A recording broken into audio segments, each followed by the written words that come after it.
for the game.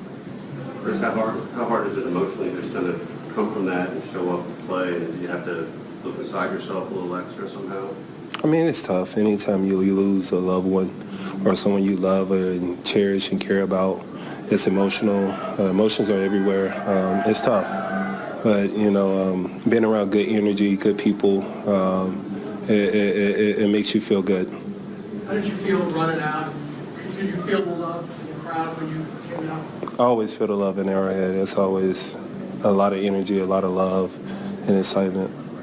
Chris, how about the job you guys did today against this Ravens team that has scored a bunch of points this year? What was it like out there, especially in the trenches? It was a step forward for us. Unfortunately, at the end of the game, we gave up a huge run. I think before that, they was under 2.3 a carry. After that, kind of surpassed that. So that's a knot. We got to learn how to close games, whether it's the ones, twos, or the guys that normally don't get those high volume of reps. We got to close games. But I think we took a step forward as a team, offense-wise, defense. How supportive was the locker room this weekend? It's a lot of love. Those are my brothers. I love being around them. I kind of spend 80% of my time with them. We have a long season, usually in there on Mondays through Friday most of the time. So we spend a lot of time together. So it was very supportive through this whole process. Not really.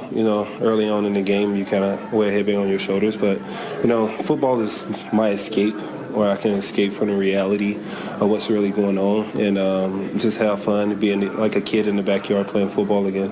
Overcome with emotions. But it felt fun to be back on the field with my brothers. Enjoy the win, the atmosphere, feeling the energy here. Chris, is there anything you'd like to share about your game? No. Did you leave for Mississippi yesterday and came back this morning? Is that how it worked? Yeah, left yesterday, came back after the funeral today. The guys that normally don't get those high volume of reps, we got to close games. But I think we took a step forward as a team, offense-wise, defense-wise, and special teams. So, for me, it's a step towards progression. So a couple of times it looked like when Lamar was trying to maybe make a check, you kind of get up a little closer, listening, talking. What's that like when you're, is that kind of mind games or what's going on there? Well, they make checks throughout the game, and certain checks that you can hear on the TV copy. And if we're familiar with the checks, we can kind of know what they're running. Or we may have to hear the checks later on in the game, and they'll present the same play, so it'll give you an edge. How supportive was the locker room this weekend? It's a lot of love. Those are my brothers. I love being around them. I kind of spend 80% of my time with them. We have a long season, usually in there on Mondays through Friday most of the time. So we spend a lot of time together. So it was very supportive through this whole process. Not really. Early on in the game, you kind of wear heavy on your shoulders. But, football is my escape, where I can escape from the reality, feel the fun, feel the love, the energy in Arrowhead Stadium, my brothers, the fans. So, I wanted to get away from the sentimental part of it and just have fun. Last two, Pete. You mentioned your teammates. I guess how supportive was your family this experience? That checking in? They were very supportive, and they was very understanding to the scheduling of things, to schedule the funeral to where I can still make the game and still be supportive on the family aspect of it. So I'm super appreciative for them for understanding. How big was Leo's interception, and did you know he could catch it one hand? Oh, that was sick. Leo, he's a special individual. We asked Leo to do a lot for us. Sometimes you may see him lined up as a shade. You watch the Philadelphia Eagles game, he was lined up as a zero over the center. So Leo's one of those guys he's very durable and special for the success of our defense. Today we asked him to go and cover one of the best tight ends in the league, and obviously they ended in the pick. So Leo, he's a special. On a crisp Sunday evening in Kansas City, the stadium was roaring, the lights were blazing, and history was waiting to be made. Patrick Mahomes, the Chiefs' quarterback with nerves of steel and an arm forged for greatness, stood at the center of it all. By game's end, he'd thrown for 270 yards and 4 touchdowns, dismantling the Baltimore Ravens 37-20 and shattering an NFL milestone in the process.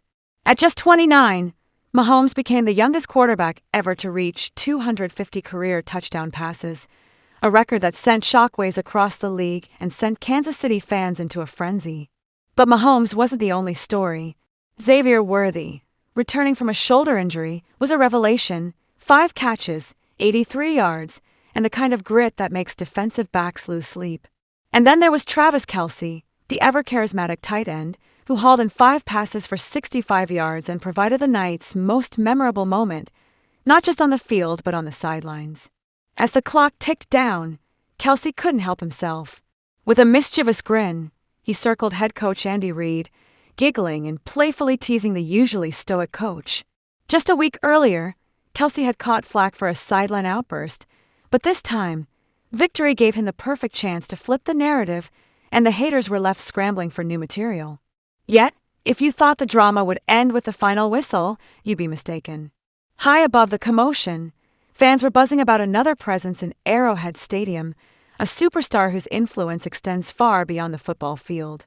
Taylor Swift, fresh from a whirlwind weekend in California, was quietly in attendance, supporting her fiancé Kelce and the Chiefs with the same intensity she brings to a sold-out arena.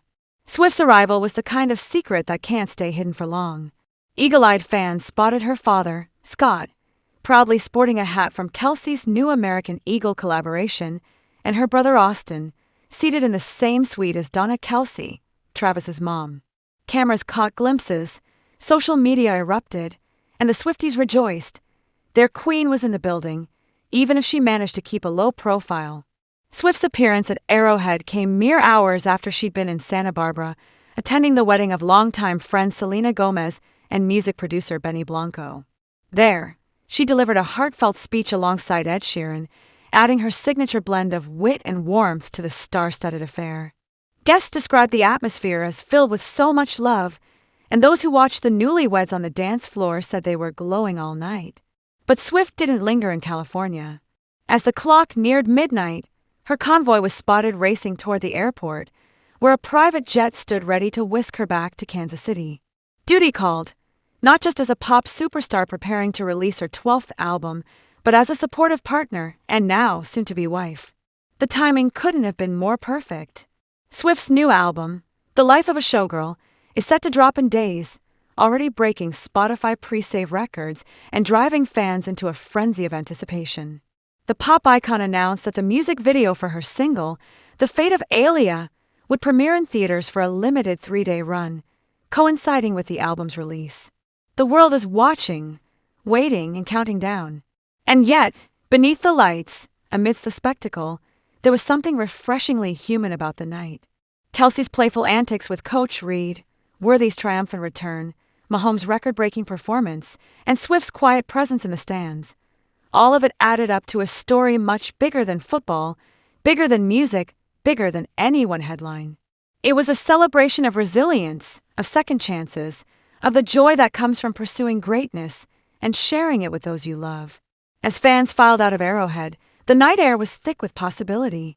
In Kansas City, history had been made, but the best chapter just might be the one that comes next. And if you're not watching, you're missing out.